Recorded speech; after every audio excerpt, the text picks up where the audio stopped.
Calvar Station was a peaceful place. It floated on the edge of the galaxy, far from war, far from politics. It was home to over 5,000 beings from many alien species, scientists, engineers, traders, and families. People came here to work, learn, and rest. The stars were quiet. The station was safe, until one day, everything went silent. No message, no warning, no distress signal, just silence. Commander Trell of the Galactic Council stared at the giant screen in front of him. The blue symbol of Calvar Station blinked slowly. That blinking meant only one thing: lost contact.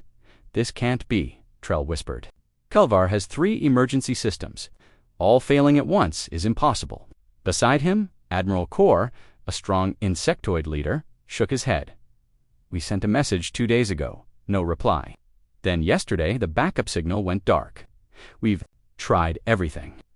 Trell stood up, his long robe brushing the floor. "Send a rescue team," Admiral Kor frowned. "Are you sure? It could be a trap. Pirates." "Rebels," Trell's voice was firm. "Even if it is, we must know. Thousands of lives are at stake." The rescue ship Stellar Wing left within the hour. On board were 20 elite soldiers, 3 tech experts, and 1 nervous scientist named Dr. Ellen Varr. She had once worked at Calvar Station. She knew its people. When the Stellar Wing arrived 3 days later, they found Calvar Station drifting in space. No light, no heat, no signs of life, only darkness. "Life support systems are down," said Tech Officer Juno. "Gravity is off, but the station is still intact. No outside damage." Captain Wren, leader of the soldiers, gave the order. "Suit up. We're going in." The boarding team entered through Dock 12. Their boots clanked on the cold metal floor. Flashlights flicked. Through the black corridors, everything was still. Too still. "Where is everyone?" whispered one soldier. They walked past empty rooms, cafeterias with food still on trays, control rooms with systems frozen mid-dash operation. Dr. Ellen noticed something strange. "Look, the chairs are still pulled out. It's like they all got up at once." The deeper they went, the worse it became. A hallway covered in red handprints. Scratches on the walls. A door dented from the inside as if someone had been trying to escape. Then they found the first body. Floating in the air, arms spread wide. A Selenian technician, his mouth open in a silent scream. No wounds, no blood, just terror frozen. On his face, then another, and another dot. All dead dot? No sign of a fight, no laser burns, no poison, just fear. "What happened here?" one soldier asked, voice shaking. Juno scanned for any signal. Her device beeped. "There's one last message." "In the system," she said, stored in the emergency core. They reached the control center. The big screen flashed red. Captain Wren activated the log. A voice played, "If anyone hears this, don't come here. It's not safe. We woke something up, something old." It came from the lower levels. "We thought it was just metal, just a wall, but it moved. Static. It looked like a man, but it wasn't. Not really." It smiled, and then more static. "He's here." The screen went dark. The team stared at each other. He asked Dr. Ellen, "Who is he?" Suddenly, the lights flickered. The station groaned. A loud, slow bang echoed from below. Captain Wren raised his weapon. "Weapons ready." We moved by to the ship. Now they turned dumbly to find the hallway behind them was now covered in deep, fresh claw marks. The lights flickered again. Then, a sound. Footsteps. Heavy, slow, one at a time. Thump, thump. Someone or something was walking. Toward them, Captain Wren shouted, "Move! Get back to the dock!" They ran. But the sound followed. Faster. Thump, thump, thump. They reached Dock 12, but the door was closed, jammed. "Override it," Wren shouted. Juno worked fast. Her fingers flew over the control panel. Behind them, the lights in the hallway began to go out. One by one, darkness chased them. Then the door opened. They rushed inside. Juno slammed the close button. The lights in Dock 12 flickered once more and stayed on silence. For now, back on the Stellar Wing, everyone was quiet. They had lost 2 men. The others were shaken. Captain Wren looked at Dr. Ellen. "What was that thing?" She shook her head. "I don't know, but it wasn't alien. That was a human silhouette. Everyone stared at her. "Impossible," said Juno. "No humans were on Calvar Station." Dr. Elon's voice was low. "Then where did he come from?" A day later, the Stellar Wing returned to the council. Trell watched the replay of the message over and over. "He's here." Those words chilled him. He had heard them before. Long ago, a buried file. A failed experiment. A human project that was supposed to stay hidden forever. He turned to Admiral Kor and whispered, "It can't be." But deep inside, he knew it was him. And he was awake. Fear spread through the Galactic Council like fire. In dry grass, the message from Calvar Station had shaken them all. The rescue team barely escaped. 2 elite soldiers were dead, and the last recording from the station ended with 3 simple, terrifying words. "He's here." In the council chamber, leaders of 40 species gathered. The room was tall and round, with silver walls and floating screens. All voices spoke at once. "Who is this he? What killed everyone? Why wasn't the council warned?" Chancellor Yuva, a tall being with golden skin and 6 eyes, raised her hand. "Silence," she said. Her voice echoed with command. "Let Commander Trill speak." Trill stepped forward, his face pale and tight. "There is something I must reveal," he said. "Something hidden for 300 years." The room went quiet. Trell touched a panel. A file opened on the central screen. It was old, covered in red warning symbols, Project Harm, Human Advanced Response Mechanism. Status, terminated. Gasps filled the room. HARM, Alothri General Oust. That was just a myth. "No," said Trell, "it was real, and we made a mistake." He began the story. 3 centuries ago, during the First Swarm War, the Council was desperate. Billions were dying. The swarm moved too fast, too strong, too ruthless, so they turned to humans. Humans were strange, emotional, wild, but they fought harder than any species. They never gave up, even when they should. They were dangerous, especially when alone. The Council took 1 human prisoner of war, name unknown, and began experiments. They gave him biotech, strength boosters, memory enhancers, fear resistance. Then they added something else. Something. Dark dot, pain, rage, loneliness. They broke him down and built him again. "He was perfect," Trell said quietly. "Too perfect." He escaped the lab after only 1 year. Took out 47 guards, burned the building, then vanished. The Council covered it up, deleted all records, claimed the project had failed. But it didn't, Trell said. It disappeared. Now, after all these years, they knew where it had gone. Calvar Station. The council room was silent. Then chaos. You lied to us. You created a monster. You've doomed us all. Admiral Kor slammed his fist. Enough. We need to think. If he's back, what does he want? Trell answered, I don't know. Maybe revenge. Maybe nothing. But we can't stop him with force. Chancellor Yuva nodded slowly. Then we need to do what we swore we never would. The room froze. You don't mean yes, she said. We find him. A small task force was created in secret. No cameras, no broadcasts, only trusted agents. Their goal? Locate the last known resting place of the App Project. They searched old files, forbidden sectors, ancient prison logs. Finally, after 6 days, they found something. A long-dead ice planet called Exile-Neen. Lost beyond the fringe worlds, no signals, no cities, no life, only a single black facility deep under the ice. A human CRYO-pod, still active, back at the council chamber. The team gave the report. If this is truly the human, Admiral Kor said, he's been sleeping there, waiting. Waiting. For what? Asked Trell. Maybe for us to wake him up, said Kor, or maybe for the right moment to return. Chancellor Yuva stood. We will send a team to XL9, but not to kill him, to speak. Trell's eyes widened. You want to talk to him? We created this monster, she said. Now we must ask for his help. In the shadows of the room, someone watched silently. A council member who had once worked on Project H-Arm, a man who knew exactly what they had created. He whispered to himself, You don't talk to a firestorm. You run. But it was too late. The wheels were turning. Exile-9 was a dead world. Frozen storms howled across the planet. Snow. Something slept, something not dead. Near a massive crack in the ground, the team stepped out. 5 soldiers in heavy armor, a medic, a council scientist named Val Yen, and a strange silence over them all. They were here for one thing. 2. Wake 'em up, Project Armed, the human monster from Calvar Station. Captain Isaac looked down into the deep trench. This is the place. Yes, said Veln. Below that ice is a black lab built 300 years ago. Last signal said the cryopod was still active.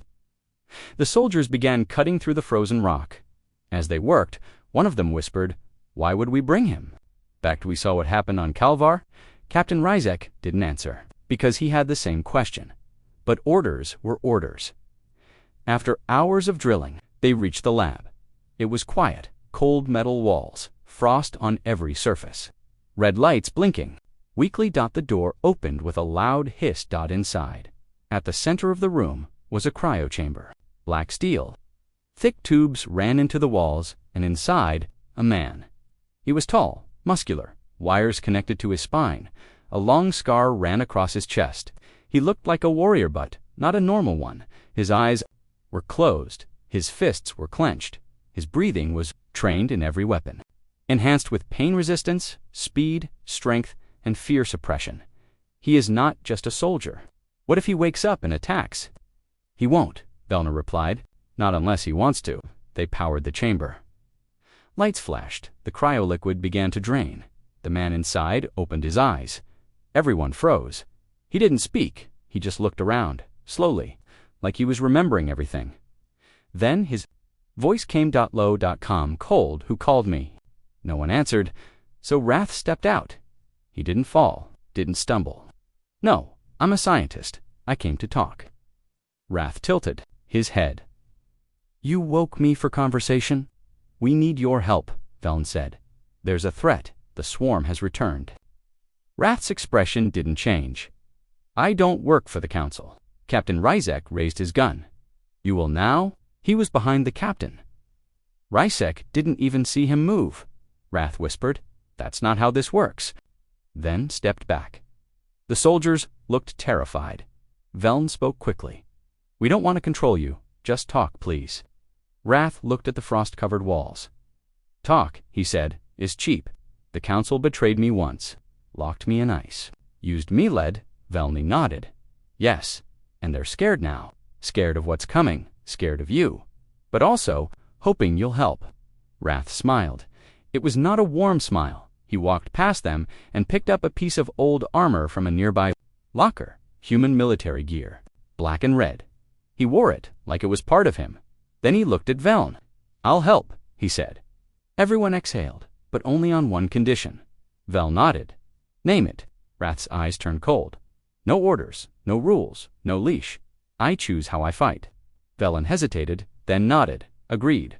As the Iron Mercy lifted off from Exile 9, the crew stayed silent. No one dared speak to Wrath. He stood near the window, watching the stars. His mind was sharp. Focused, he remembered the screams at Calvar. He remembered the faces of the council scientists who built him. He remembered everything.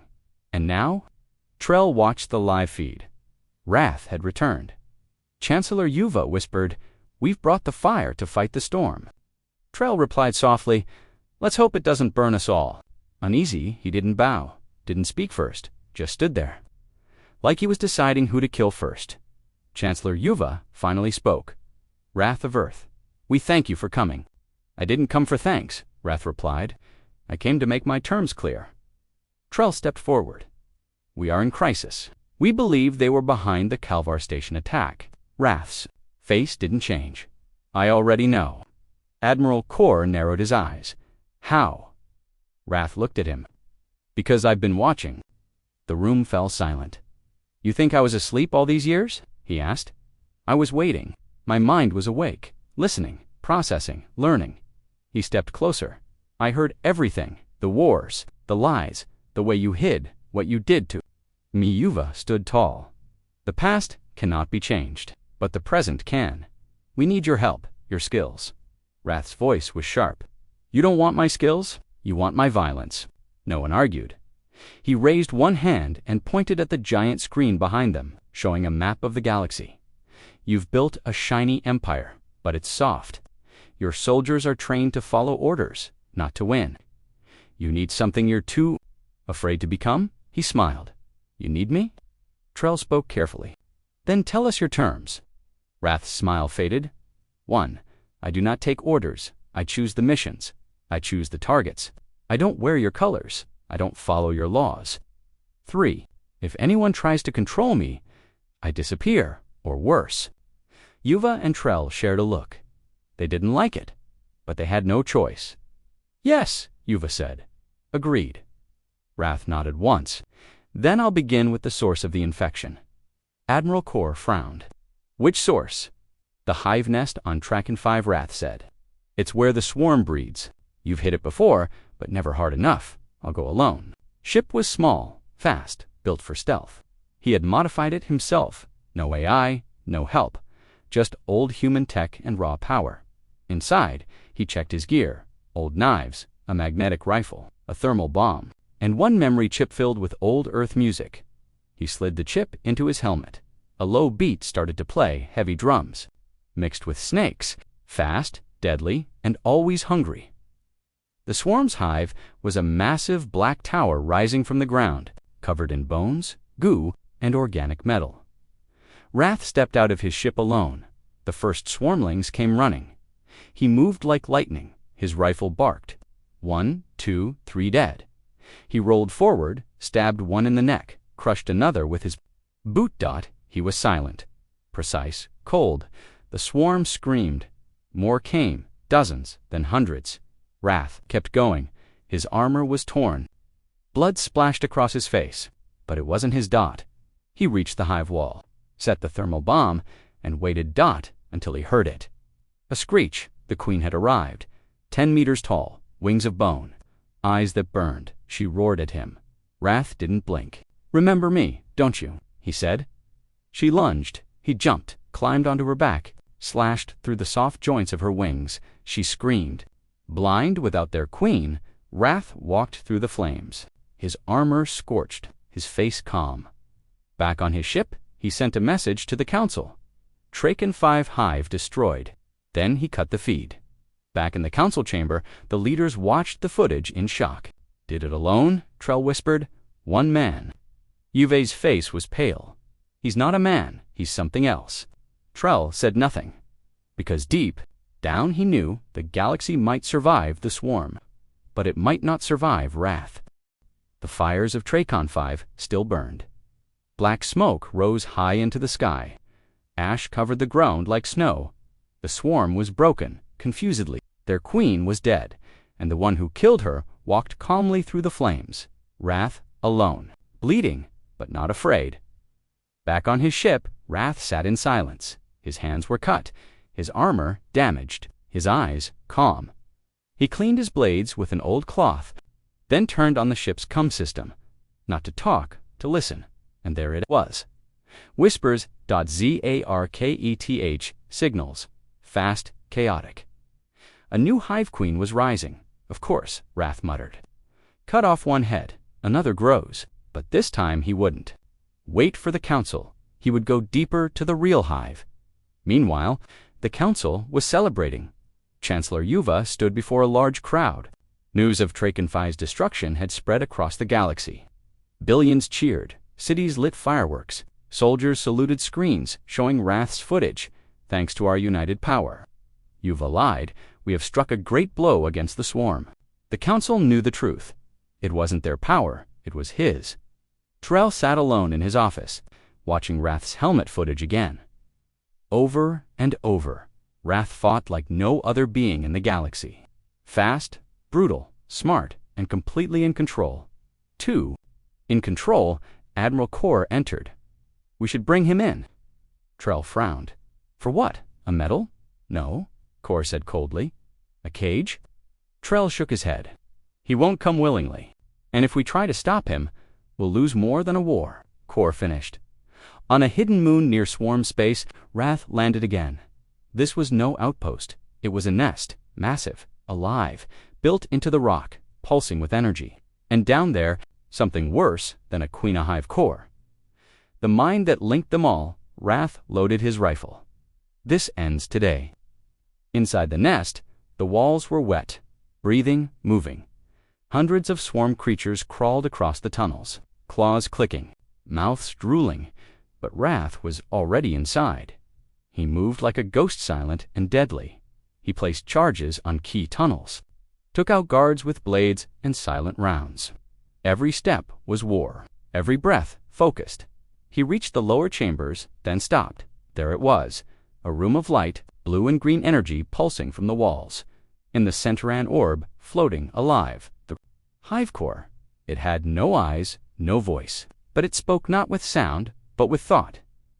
"You are the storm," it said inside Wrath's mind, "the error we feared." Wrath didn't answer. "You are not one of them, not one of us. What are you?" Wrath stepped forward. "I'm the answer to a question no one wanted to ask." The swarm poured into the chamber, hundreds, thousands. The core screamed in their minds, "Kill him!" Wrath moved fast, his rifle roared, blades flashed, explosives shattered walls. The chamber became chaos. Swarm creatures screamed, clawed, bit Wrath. Didn't stop, blood ran down his arms. His armor cracked, but he kept fighting, kept moving. He reached the core, pulled a device from his belt, a compact gravity imploder. He looked at the core one last time. Time to end your song. He dropped the device, ran out the explosion, shook the moon. The nest collapsed. The ground split. The air screamed. Wrath's ship launched into the sky just as fire swallowed the tunnels. He didn't speak, didn't cheer. He just flew back into the stars.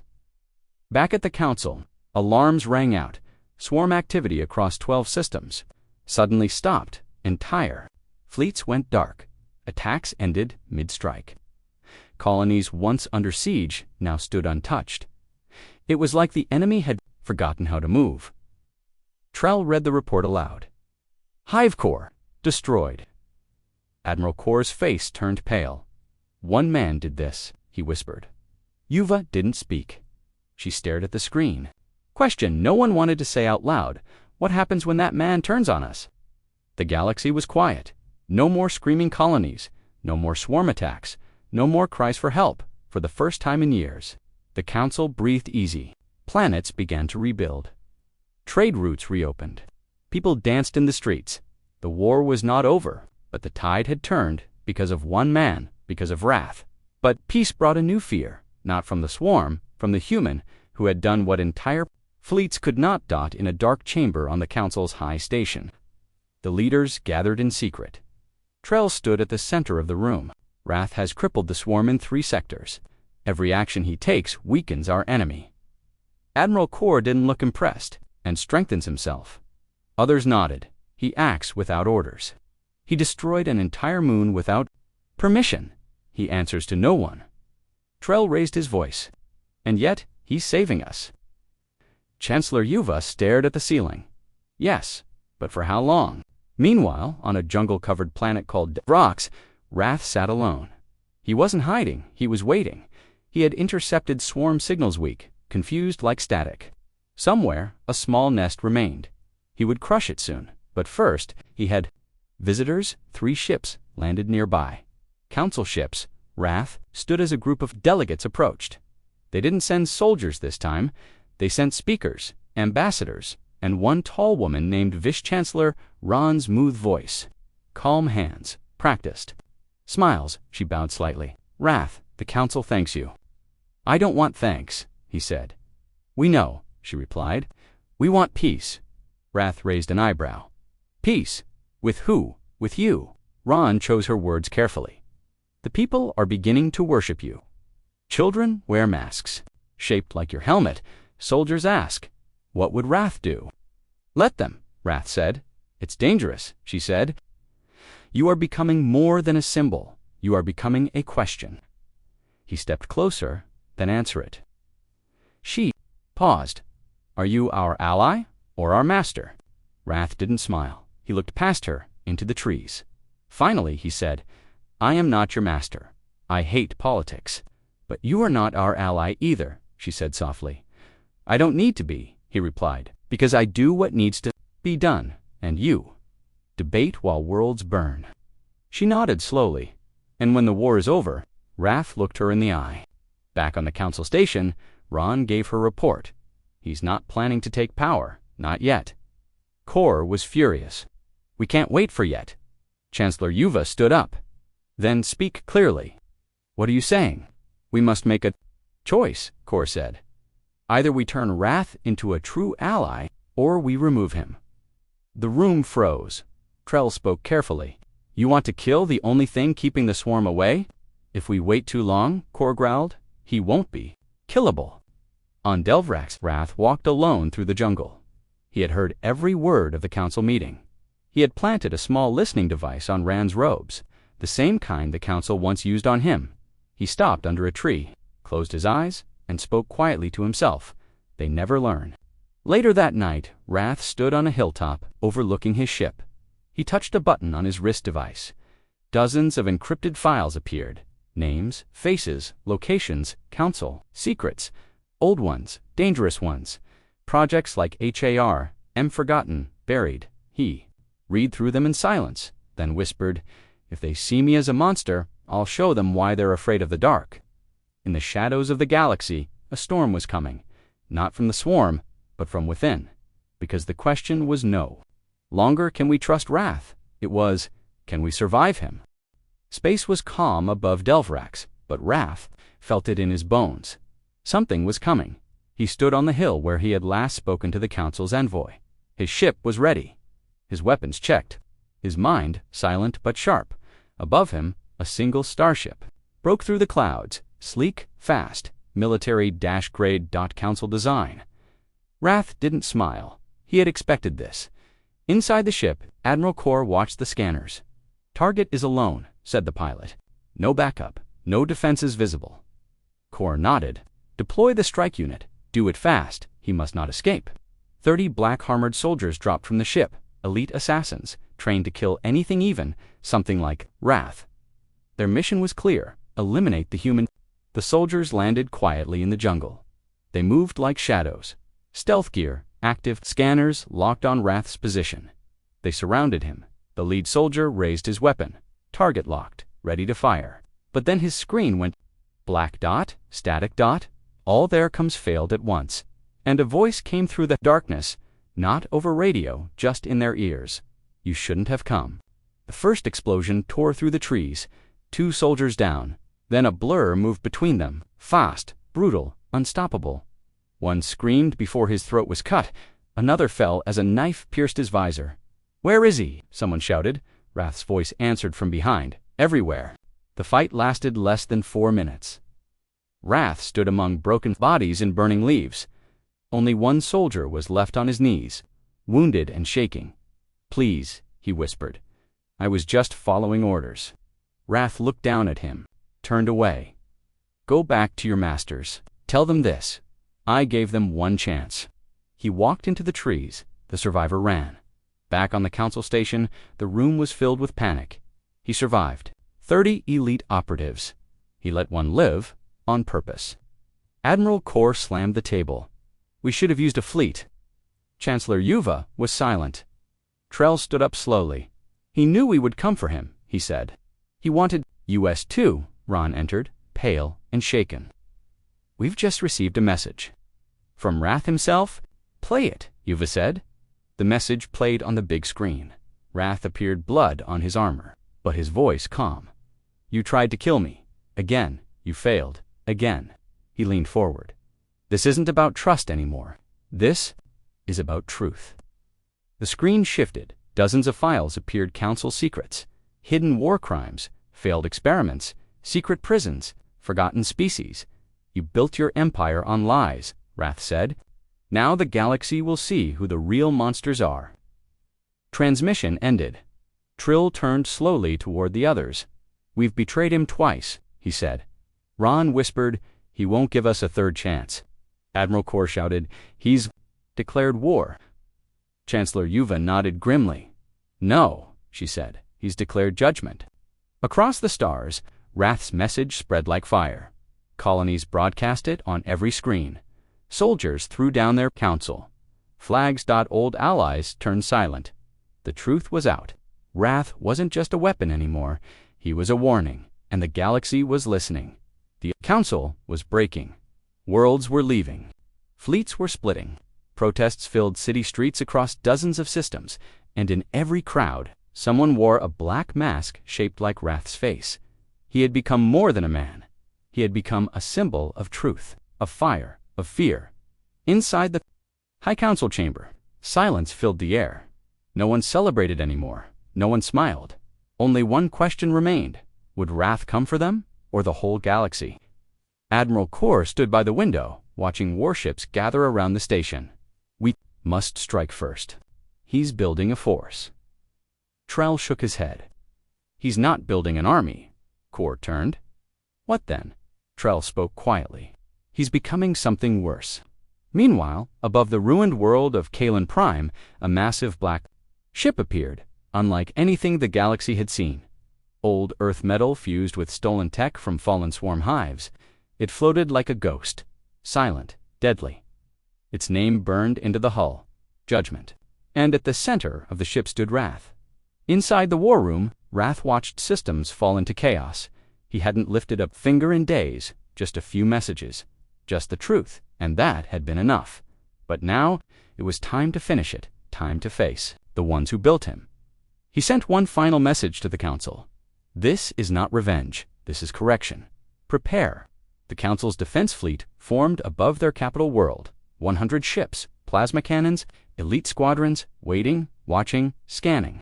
For the ghost ship, it came through a tear in space alone. It opened fire. The battle was brutal. Wrath's ship moved.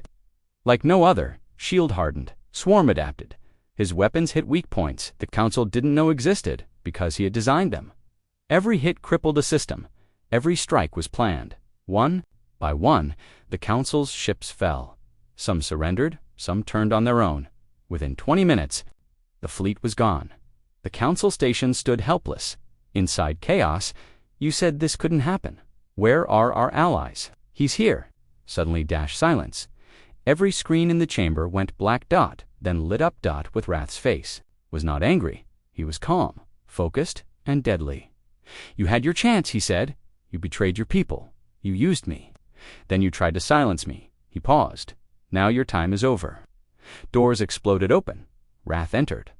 Alone, smoke behind him. Soldiers lay unconscious in the halls. The Council guards didn't move. They were too afraid, or too ashamed. Chancellor Yuva stood slowly. What will you do, Wrath?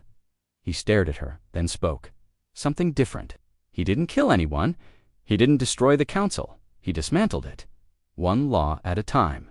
He released all files to the public. He gave power back to the systems, the people.